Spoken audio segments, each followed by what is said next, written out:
자, 여러분은 지금 세상에 딱 하나밖에 없는 소통 트레이너 오아빠 오종철 그리고 욕 테라피스트 이영석이 진행하고 있는 꼴찌들의 독한 수미 177회 우리 박정효 마스터와 함께하고 계십니다. 어서 오세요.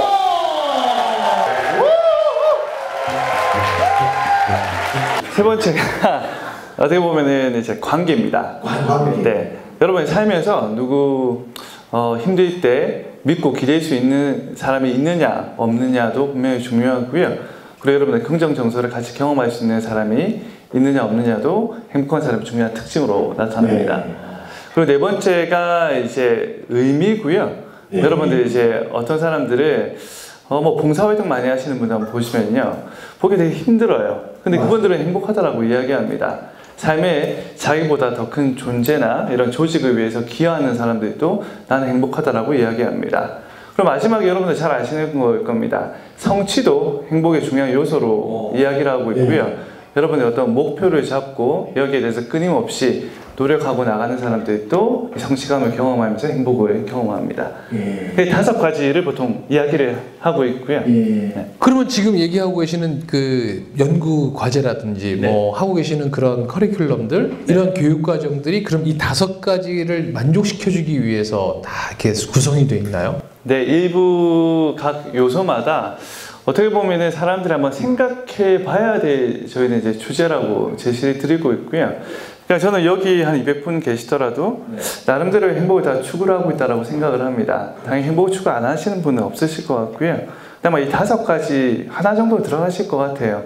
어떤 분은 되게 관계를 잘 하려고 노력하시고 목표를 세우시고 하는데 그 조금 더 한 단계 더 나갈 수 있는 방법이 이 5가지 관점에서 삶을 한번 되돌아보시면은 내가 지금보다 더 행복해질 수 있는 그런 방법들 아니면 그런 아이디어들을 좀 찾아 나가도록 지금 도와드리는 게 기본적인 저희 행복 교육의 커리큘럼이긴 합니다.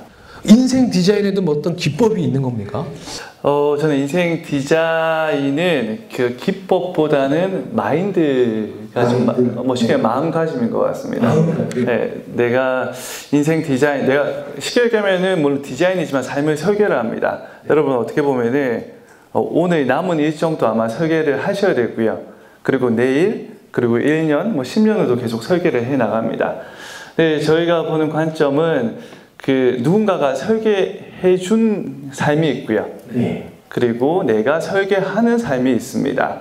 근데 내가 내 삶을 설계할 때 어떤 마음가짐을 가지고 어떤 프로세스로 갈 거냐를 사실 저희가 주로 연구하는 분야라고 보시면 됩니다. 그렇다면 지금 다들 이 내용들은 사실 많은 분들이 들어도 봤고 또 잘 알고 있긴 한데 왜 지금 현재 2017년 대한민국 국민들이 왜 이걸 알면서도 왜 자신은 불행하다고 얘기할까요? 그 걸림돌이 뭘까요? 뭐라고 생각하세요?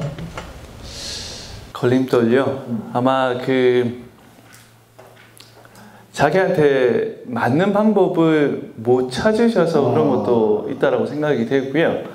또 저희가 어떻게 보면은 다른 사람한테 맞는 방법을 나한테 적용을 계속 하려고 노력한다라면은 답이 안 나올 수도 있다고 생각을 합니다. 자기한테 맞는 방법을 어떻게 보면 단시간에 찾기는 분명히 어렵습니다. 어려운데 그 프로세스가 있고요. 제 앞에 마음가짐이 있다라고 좀 말씀드렸었는데 어떻게 보면은 인생 디자인하는 마음가짐을 조금 말씀을 드리면은 나한테 맞는 방법 찾는 데 도움이 좀 되실 거라고 생각을 합니다. 저희가 인생 디자인할 때 이제 몇 가지 가지고 있는 한 5가지 포인트가 있습니다. 첫 번째가 이제 여러분들이 내가 더 성장할 수 있느냐 아니면은 지금 이미 다 성장했느냐 이 2가지 관점에서 어떤 걸 선택하고 있느냐를 저는 질문 좀 드리고 싶습니다. 또 뭐 심리학자들이 많이 연구하는 분야고요. 실제 성장하는 사람들은 마음가짐도 다르다는 거죠. 능력 성장 신념이라고 하는 그 이야기가 있고요.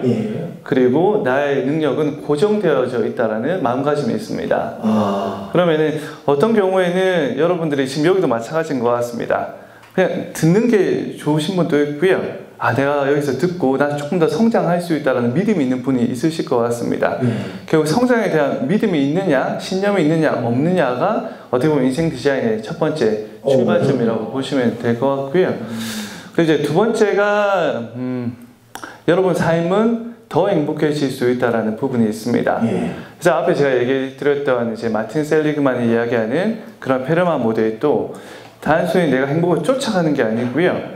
여러 가지 관점으로 보는 거죠. 이 관점으로 보게 되면은 내가 더 행복해질 수 있는 부분들을 좀 찾아 나갈 수가 있습니다. 그러니까 어떤 부분들은 그러니까 아까 뭐 첫 번째 것도 그렇고 보면 야 내가 지금 뭐 이 나이에 뭘 배워? 이제 내가 살 만큼 살았어. 야 내가 그거 다 알아? 그러니까 이런 분들이 있는 반면에 왜 성경책에도 나오는 것처럼 마음이 가난한 자가 복이 있나니 뭐 이런 것처럼 아이고 난 아직 네. 아니 절에서 성경을 읽어요. 아무튼 그렇게 계속 뭔가 내가 성장할 수 있다. 뭔가 그런 분들이 있는 거고 지금 방금 두 번째도 야 나 이만큼 살면 된 거지 뭐 이런 분들이 있는 반면에 난 여기서 좀 더 행복해질 수 있을 것 같아. 라고 나한테 뭔가 계속 이런 분은 이게 되게 중요하겠네요. 또 세 번째. 세 번째. 내가 세 번째는요. 어떻게 보면은 저희가 삶의 행복이 있고 또 삶의 성공이 있는 것 같습니다. 내가 꾸준히 노력하면은 성공할 수 있다라는 마음가짐이 분명히 필요합니다. 이것도 이제 심리학자들이 연구하는 분야이기도 하고요. 제가는 이제 긍정 심리학에서 두 가지 큰 줄기가 있습니다. 어떻게 하면 내 삶이 더 행복해질 수 있을까? 어떻게 하면 내가 성공할 수 있을까? 내 역량을 다 발휘할 수 있을까라는 부분이 있고요. 두 번째도 이제 세 번째 말씀드리는 것도 결국 내가 끈기 있게 여러분들이 무엇인가 노력하면은 성공할 수 있다라는 마음가짐이 분명히 필요합니다. 어떤 분이 끈기도 실력이라고 하시더라고요. 자, 네 번째.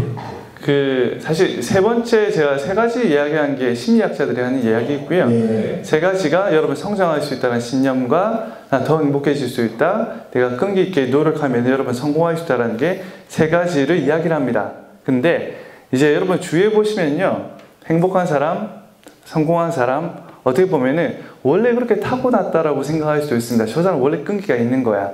저 사람 원래 행복한 거야. 이제 심리학자들이 하는 게 이런 것들의 특성을 발견해서 어떻게 하면 여러분들이 이런 속성을 자기 안에서 키울 수 있을까를 이제 연구한다고 보시면 됩니다.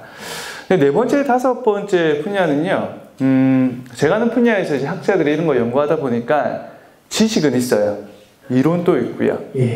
근데 실제 현실에 들어가면 이게 잘 안 되는 겁니다.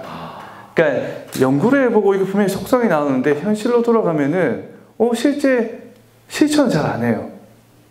그래서 이제 나중에 이제 두 가지가 있습니다. 두 가지가 뭐가 붙게 되냐면은 이제 마음 챙김과 몸 챙김이 붙습니다. 저도 학습을 통해서 많이 배우게 되고요. 이 배운 걸 가지고 이론적으로 아는 게 있고 제가 이 삶에 적용을 할 때 제 마음을 보일 수 있느냐, 제 마음을 챙기면서 행동하느냐 다른 이야기입니다.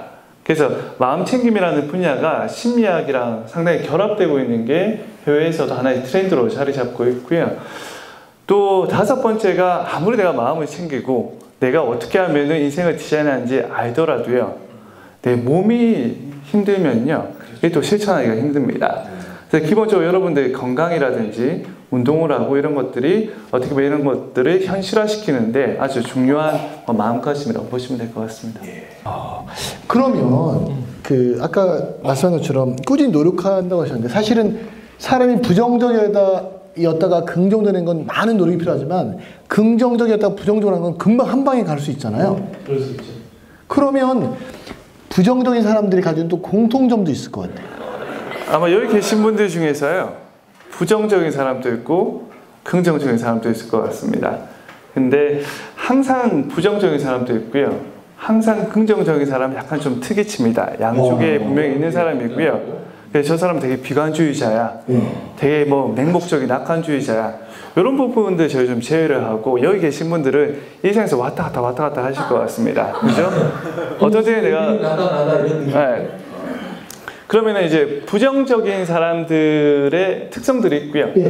긍정적인 사람들의 특성들이 분명히 있습니다. 편견을 좀 내려놓을 필요도 있습니다. 분명히 이제 긍정적일 때 여러분들 이제 몸이나 생각이 작동하는 게 있고요. 부정적일 때 여러분들 생각이나 감정이 작동하는 게 조금 차이는 분명히 있습니다. 여러분 기분 좋으면 어떻게 될까요?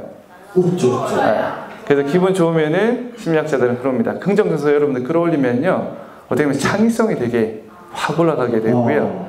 그리고 바로 이렇게 시각을 볼 때도 전체 그림이 다 보입니다. 큰 그림이 보이게 되는 거죠. 넓어지는 네. 긍정적이에요. 그래서 내가 만약에 부정적이다. 그러면은 아마 여기서도 제가 부정적인 면에서 특정 사람, 제가 마음에 안 드는 사람은 눈에 보일 겁니다. 부분에 집중을 하게 되죠. 그러면 예를 들면 그런 거죠. 여러분들 뭐 책 보시다가 글을 썼는데 오타를 찾아야 돼요. 근데 내가 되게 기분이 좋은 상태다. 근데 오타가 잘 안 보입니다. 작동을 안 하게 되고요. 근데 이제 여러분들이 긍정적인 상태가 되면은 막 창의성도 글도 잘 써지게 되는 거고, 막 전체 그림도 잘 보이게 되는 거죠. 첫 번째는 이 사람이 긍정적이냐 부정적이냐의 판단을 하시면 안 된다고 생각을 하고 있고요. 그러니까 본인도 마찬가지인 것 같습니다. 분명히 두 가지, 사람이면 두 가지 속성이 분명히 다 있습니다. 근데 나는 부정적이야, 긍정적이야 이런 라벨을 붙이시는 게 아니고 어떻게 보면 모드를 전환한다고 보시면 될 것 같습니다. 나 어떨 때는 긍정적 모드가 되고요. 어떨 때는 부정적 모드가 될 수도 있는 거죠. 예를 들어 내가 무슨 회계 장부를 정리를 합니다. 아니면 뭔가 꼼꼼하게 이런 것들을 분석을 해야 되고 이럴 때는 의도적으로 내가 여기에 집중을 해서 할 수도 있는 거고요. 또 아니면은 내가 뭔가 새로운 일을 해야 되거나 뭔가 새로운 것들을 생각해야 될 때는 의도적으로 나의 긍정 정서를 좀 끌어올리는 것도 필요하다고 생각합니다. 저는 처음에 되게 많이 기분 좋게 만들어 주셨잖아요. 그렇죠? 근데 이거 없이 만약에 시작하게 되면은 아마 여기 앉아 계신 분들도 저희가 뭐 실수를 하거나 뭔가 이런 꼬투리가 보이면은 되게 부정적으로 빠져들 수도 있습니다. 그러면 지금 이미 분위기를 좋으면 마음이 좀 많이 열린 상태가 됩니다. 그럼 사실 저도 강사나 강의를 많이 하진 않는데요. 한 번씩 이렇게 서다 보면은 초기에 그런 생각이 있습니다. 누군가 아까 부정적인 태도가 있으면은 저도 전염이 되는 거죠. 저도 기분이 나쁩니다. 그러면 갑자기 뭐가 보이냐면 전체가 보이는 게 아니고요. 그 사람만 보이기 시작합니다. 그럼 계속 신경 쓰이고 계속 악순환이 도는 거죠. 자, 그럼 이론적으로는 저는 알고 있습니다. 내가 부정적이면은 내가 전체를 다 못 보고 뭔가 여기에 빠져서 안 되겠구나라고 아는 거고요. 근데 제가 앞에서 말씀드렸듯이 이건 책에서 나오는 이야기입니다. 이론이죠. 근데 이때 마음 챙김을 하게 되면요. 내가 지금 정서 상태가 이렇게 빠지고 있구나 라는 것만 알게 되더라도 스스로 회복을 하게 됩니다.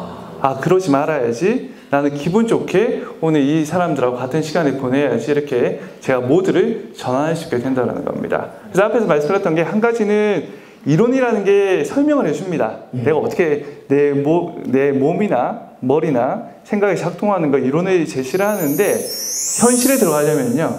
내가 어떻게 하면 내 마음을 챙기는 것들을 어떻게 보면 계속 연습을 해야지만 스스로 그 모드를 변화를 시킬 수 있게 된다는 겁니다.